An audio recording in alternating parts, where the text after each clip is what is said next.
No way that he's tracking that. 2 assists on 13 field goals. That's not enough good. Points in the paint. Bogut's all over it. Scott Skiles had 2 assists before the opening tip when he played. And the irony, of course, is that Scott Skiles holds the NBA record for the most assists in a game. I think it's 30, as outrageous as that sounds. And the entire team has 2 nearing halftime here in this game. Well, you're shooting 34%. The Hawks are shooting 60%. Not a real good recipe. Getting beat on the boards. It's just a difficult matchup right now. I mean, you see Carlos Delfino having to guard Josh Smith. I mean, that's not a good matchup. We haven't seen Luc Richard Mbah-a-Moute in quite a while, since midway through the first quarter, as Scott Skiles has gone for a smaller, better offensive lineup, but obviously that hurts some of the defensive end. Bibby gets inside. Boy, you don't see Bibby do that a whole lot anymore, but Atlanta's getting to the rim anytime they want. Well, when you know there's no shot blocker, you take it to the rim, and that's exactly what the Atlanta Hawks done. Another 2 points in the paint. 32 points in the paint already here in the first half. Biggest lead of the game for Atlanta, although Jennings cuts into it a little bit. He's got 15 first half points. So no stage fright for the rookie in his first NBA playoff game. Bibby for 3 behind the Horford screen, off the assist from Josh Smith. This is a clinic. Well, Mike Bibby has not missed a shot yet. And we talked about earlier, not a great season for Mike Bibby. 9 points a game, struggled with his shooting. But come playoff time, I can remember a handful of times as Jennings keeps it going here on the other end for Milwaukee. Maybe worth mentioning at this point, and granted it was against Golden State, but in the game when he had 55 back in November, he didn't score a point in the first quarter and wound up with 55 points. Look at him go. He's quick. Josh Smith, though, with some pretty serious hops and an ability to block shots. He's got some serious quick.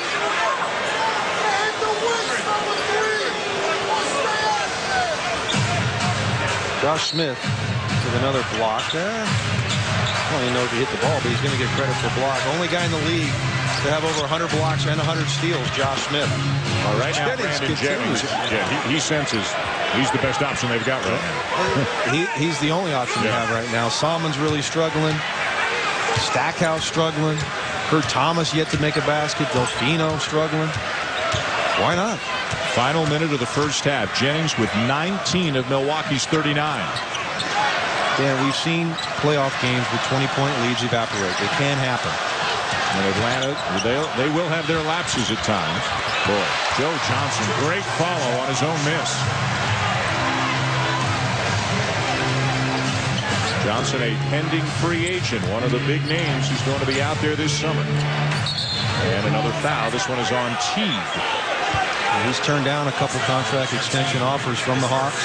It'll be interesting to see what he does come July 1. The Toyota halftime show coming up with Mark Jones, Avery Johnson, and Byron Scott. The Cavs made a statement in Game 1 against the Bulls, and an update on Rajon Rondo's health. This is a Boston team not exactly playing its best basketball heading into the playoffs. They need a healthy Rondo. Well, he might be the one guy that's played consistent for them all season long. Ray Allen, I think, has played well too, but Rondo's certainly a key for that Boston Celtic team if they want to get through Miami. Marvin Williams back in. Jeff Teague out. Jennings about to have 20 points in the first half of his first playoff game. Reminds me a little bit about Derrick Rose last year, Dan. We did his first game against Boston. We remember that great series between Boston and Chicago, and great players have it. Jennings with half of Milwaukee's points. A 1-second difference, about a second and a half between the game clock and shot clock, and we got a push. Milwaukee with a foul to give.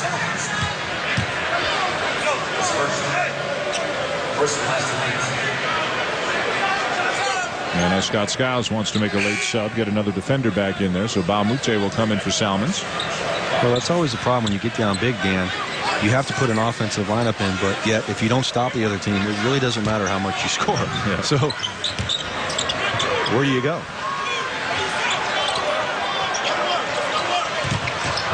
Johnson, 4 seconds. And a foul. It's going to be Kurt Thomas, who was trying to step in and take a charge, but gets called for the block. Boy, and Mbah a Moute can really move his feet. I think you have to see him out here. You've got to stop this Atlanta team. It's 60 points and a half, shooting 60% from the field. I mean, that's just unacceptable. And Milwaukee won because they played great defense this year. Lowest in franchise history in points given up. Allowed only 96 points per game.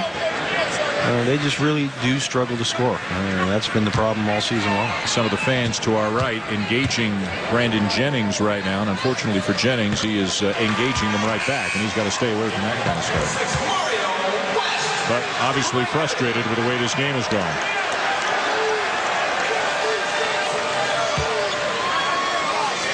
Mario West in for the last 2.5 seconds. He'll give you the hardest 2.5 seconds you've ever seen. Watch this. If Jennings gets this ball, Mario West will be all over him.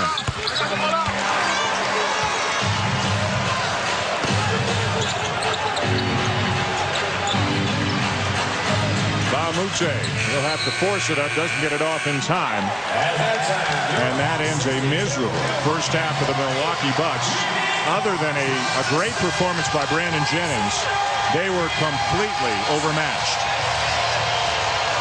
The Atlanta Hawks with 4 players already in double figures, and Jamal Crawford with 9. Look at the balance for the Hawks as compared to the Bucks. Atlanta shooting over 60% in the first half. Al Horford is with Rick Bucher. Thank you very much, Al. What's the biggest reason that you guys have a 22-point halftime lead right now? I think we're defending great. You know, everybody's making the extra effort, and you know we're really attacking the paint. And your mindset coming in, knowing that Bogut was not going to be out here, what were you thinking when you got the ball? I just have to come out and be aggressive. You know, play my game. We have to play inside out, and that's the way we've been playing. And when we play like that, you know, we usually win. Congratulations. We'll see you in the second half. Back to you, Dan. All right, Rick, thank you very much. 62-40. Horford with 13 points, 5 rebounds, and 3 blocks at halftime. The Toyota Halftime Show is coming up next to look at the Cavs win over the Bulls and the latest on Rajon Rondo's health as the Celtics get ready for the Heat next on ESPN. What a first half for the Atlanta Hawks. Mike Woodson's got to be thrilled. They got anything they wanted down to the offensive end, and they've got a 22-point lead. Stay tuned for the Toyota Halftime Show next.